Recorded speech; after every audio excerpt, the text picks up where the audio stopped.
Future নিয়ে ভাবি না। উনি একজন রেপি।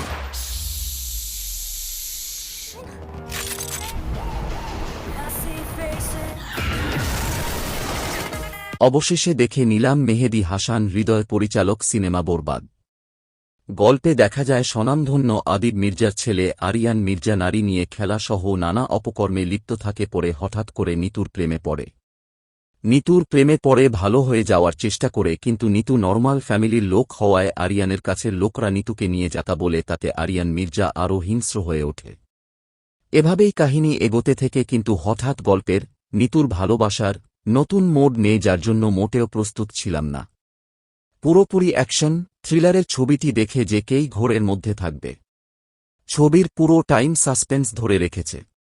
বিরতির আগ পর্যন্ত 3টা গান দেখাইছে, তখন গান চলাকালীন সময় টুকিটাকি ফেসবুকে ঢুকলেও বিরতির পর ছবির মধ্যে এমনভাবে ঢুকে গেছি গানের সময়ও পর্দার থেকে চোখ ফেরাতে পারিনি।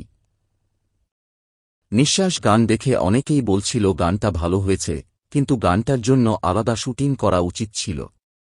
তাদের উদ্দেশ্য আমি বলতাছি, অন্ততপক্ষে নিঃশ্বাস গানের মর্মার্থ বুঝতে হলেও আপনাকে বরবাদ দেখতে হবে। পুরো সিনেমা জুড়ে অ্যাকশন, থ্রিলার, রোমান্স, ইমোশন দৃশ্য যেমন আমাদের ভাবিয়েছে, তেমনি কিছু কিছু দৃশ্যে কমেডি সিনগুলোও আমাদের আনন্দ দিয়েছে। এত সব আনন্দের পাশাপাশি কোন অভিযোগ থাকবে না তা কি হয়? যা অভিযোগ আছে তা হল যিশু সেন গুপ্তরে প্রপারলি ব্যবহার।